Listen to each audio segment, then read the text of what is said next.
So far, millions of dollars have been awarded to the area in support of mental health efforts after Hurricane Michael.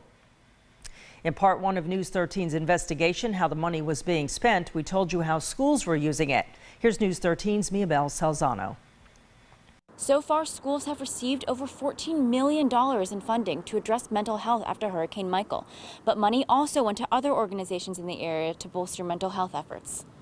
The Early Learning Coalition of Northwest Florida received $5.2 million to launch Operation Kaleidoscope, a project to increase the presence of mental health professionals in Bay, Calhoun, Franklin, Gulf, Holmes, Jackson, and Washington counties. I think probably most importantly for families and people with young children or people who work with young children is the ability to have mental health specialists and licensed mental health counselors available to work with teachers who work with young children, parents of young children, and the young children themselves. Gage says it's not enough to just hire more professionals.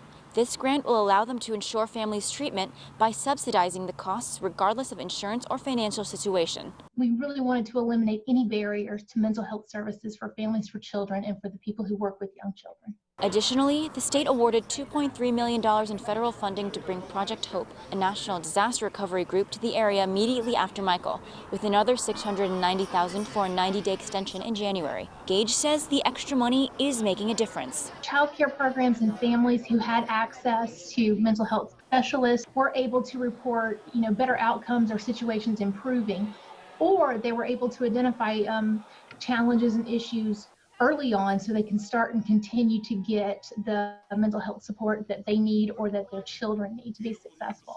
In Bay County, Miabel Salzano, News 13, Panhandle Strong.